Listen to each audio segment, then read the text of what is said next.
അസ്സലാമു അലൈക്കും വറഹ്മത്തുള്ളാഹി വബറകാതുഹു. ഖുർആൻ പഠനം സൂറത്തു ഷംസ് 12-ാമത്തെ സൂക്തം. അഊദു ബില്ലാഹി മിനശ് ശൈത്വാനിർ റജീം. ബിസ്മില്ലാഹിർ റഹ്മാനിർ റഹീം. ഇദിംബഅസ അഷ്ഖാഹ, അവരിലെ പരമനിർഭാഗ്യവാൻ ഒരുങ്ങിപ്പുറപ്പെട്ടപ്പോൾ. ഇദിംബഅസ, ഒരുങ്ങിപ്പുറപ്പെട്ടപ്പോൾ. അഷ്ഖാഹ, അവരിലെ പരമ നിർഭാഗ്യവാൻ. സമൂദ് ഗോത്രം തങ്ങളുടെ അതിക്രമ മുഖേന സത്യത്തെ തള്ളിപ്പറഞ്ഞു എന്നാണല്ലോ പറഞ്ഞത്.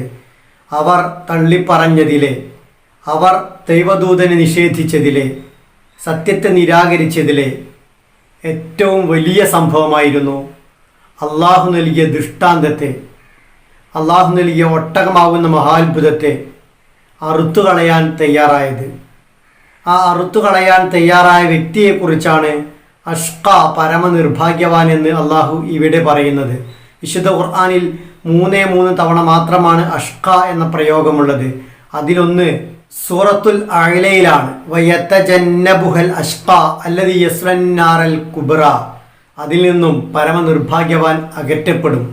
അയാൾ വലിയ നരകത്തിൽ, ഭീകരമായ നരകത്തിൽ കത്തിയെരിയേണ്ടവനാണ്. മറ്റൊന്ന് അടുത്ത അധ്യായമായ സൂറത്തുൽ ലൈലിലാണ്. ഫഅൻദർതുക്കും നാറൻ തലല്ലാ ലാ യസ്ലാഹ ഇല്ലൽ അഷ്ഖ. കത്തിജ്വലിക്കുന്ന നരകത്തെക്കുറിച്ച് ഞാൻ നിങ്ങൾക്കിതാ മുന്നറിയിപ്പ് നൽകുന്നു. പരമനിർഭാഗ്യവാനല്ലാതെ അതിൽ കത്തിയെരിയുകയില്ല. നരകത്തിൽ പ്രവേശിക്കുന്ന ആളുകളെക്കുറിച്ചാണ് അഷ്ഖ എന്ന് രണ്ടിടത്ത് അള്ളാഹു പ്രയോഗിച്ചതെങ്കിൽ ഇവിടെ പ്രയോഗിച്ചത് ആ നരകത്തിൻ്റെ തന്നെ അവകാശിയായ അള്ളാഹുവിൻ്റെ ദൃഷ്ടാന്തത്തെ കൊന്നുകളഞ്ഞ ഒരു പരമനിർഭാഗ്യവാനെ കുറിച്ചാണ്. ഇംബഅസ, അയാൾ നിയുക്തനായപ്പോൾ എന്നാണ് അള്ളാഹു ഇവിടെ പറയുന്നത്. ബഅസ എന്ന വാക്ക് സാധാരണഗതിയിൽ പ്രവാചക നിയോഗത്തിന് ഉപയോഗിക്കുന്ന വാക്കാണ്. പ്രവാചകന്മാരെ നിയോഗിക്കുന്നതിനെ കുറിച്ച് ബഅസ എന്ന വാക്ക് അള്ളാഹു ഖുർആനിൽ ഉപയോഗിച്ചിട്ടുണ്ട്. ആകെ ഖുർആനിൽ 7 തവണയാണ് ബഅസ വന്നത്. അതിൽ 5ഉം പ്രവാചകന്മാരെ അള്ളാഹു അയച്ചതിനെ കുറിച്ചാണ്. 6ാമത്തെ ഒന്ന് ത്വാലൂത്തിനെ മലിക്കായി, രാജാവായി അയച്ചതിനെ കുറിച്ചാണ്.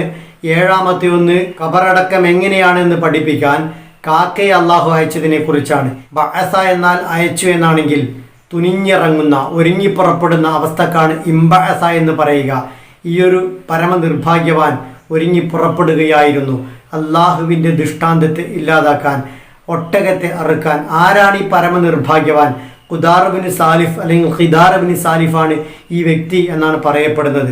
അയാളെക്കുറിച്ച് 2 അഭിപ്രായങ്ങളുണ്ട്. നാട്ടിലെ വളരെ ഉയർന്ന കുടുംബത്തിലെ അംഗമായിരുന്നു, നേതാവായിരുന്നു എന്നതാണ് ഒരഭിപ്രായം. മറ്റൊരഭിപ്രായം ആ മനുഷ്യൻ നാട്ടിലെ ഒരു ദുർനടപ്പുകാരിയുടെ മകനായിരുന്നു എന്നാണ്. ഇമാം തൊബരി റഹിമഹുല്ല പറയുന്നുണ്ട്, സമൂദ് ഗോത്രത്തിൽ സദൂഫ് എന്നൊരു സ്ത്രീ ഉണ്ടായിരുന്നു. ആ സ്ത്രീയുടെ ഭർത്താവ് മഹാനായ സ്വാലിഹ് അലൈഹി ഇസ്ലാമിൽ വിശ്വസിച്ചു. അതിൻ്റെ പേരിൽ ആ സ്ത്രീ ഭർത്താവിനെ ഒഴിവാക്കി. എന്നിട്ട് ഹുബാബ് എന്ന് പറയുന്ന ഒരു മനുഷ്യൻ്റെ മുന്നിൽ തന്നെ സമർപ്പിച്ച് പകരം ഒട്ടകത്തെ കൊല്ലാൻ ആവശ്യപ്പെട്ടു.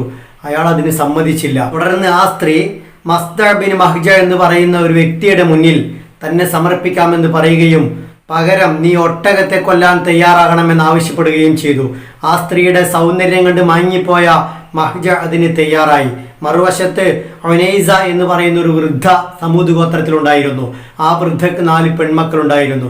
ഈ 4 പെൺമക്കളിൽ ഇഷ്ടമുള്ള പെൺകുട്ടിയെ നിനക്ക് തരാം എന്ന ഓഫറിലൂടെ ഖുദാർ ബിൻ സാലിഫിനോടും ഒട്ടകത്തെ കൊല്ലാൻ ആവശ്യപ്പെട്ടു. ഈ 2 പേരും അതിന് തയ്യാറാവുകയും ഖുദാർ കൊല്ലുകയും ചെയ്തു. അള്ളാഹുവിൻ്റെ ഒട്ടകത്തെ അമ്പെയ്തതും കുതികാൽ വെട്ടി വീഴ്ത്തി കൊന്നുകളഞ്ഞതും ഈ ഖുദാറായിരുന്നു. അതുകൊണ്ടാണ് ആ മനുഷ്യനെ അഷ്ഖ, പരമനിർഭാഗ്യവാൻ എന്ന് വിളിക്കുന്നത്. സാധാരണ ഒട്ടകമായിരുന്നില്ല അത്, മറിച്ച് അള്ളാഹു പ്രത്യേകം നൽകിയ ഒട്ടകമായിരുന്നു. അതിനെ ഉപദ്രവിച്ചാൽ അള്ളാഹുവിൻ്റെ ശിക്ഷ ഇറങ്ങുമെന്ന ശക്തമായ താക്കീതും ഒട്ടകത്തെ അവർക്ക് നൽകിയതിൻ്റെ കൂടെ മഹാനായ സ്വാലിഹ് ഇസ്ലാം നൽകിയിരുന്നു. എന്നിട്ടും അതിനെല്ലാം അവഗണിച്ച് അള്ളാഹുവിൻ്റെ ദൃഷ്ടാന്തത്തെ അറുക്കാൻ ധിക്കാരത്തോടെ തയ്യാറായ ആ മനുഷ്യനെ കുറിച്ചാണ് പരമനിർഭാഗ്യവാൻ ഇറങ്ങി തിരിച്ചപ്പോൾ എന്ന് അള്ളാഹു ഇവിടെ പറയുന്നത്. ഈ സൂക്തം പാരായണം ചെയ്യുമ്പോൾ 3 അക്ഷരങ്ങൾ പ്രത്യേകം ശ്രദ്ധിച്ചുച്ചരിക്കുക.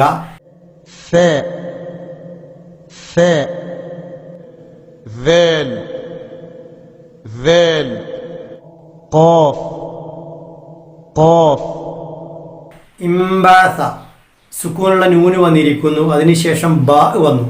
സുക്കൂനുള്ള നൂനിനോ തൻവീനിനോ ശേഷം ബാ വന്നാൽ ആ നൂനിന് അല്ലെങ്കിൽ തൻവീനിന് ഏതാണോ അതിനെ മീമാക്കി ഉച്ചാരണത്തിൽ മാത്രം മാറ്റണം. ഇൻബാസ എന്നത് ഇംബാസ എന്നാക്കണം.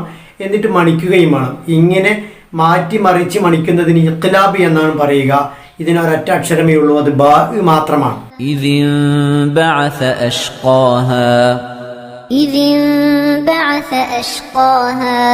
അല്ലാഹു സുബ്ഹാനഹു വ തആല നമ്മെ അനുഗ്രഹിക്കുമാറാവട്ടെ.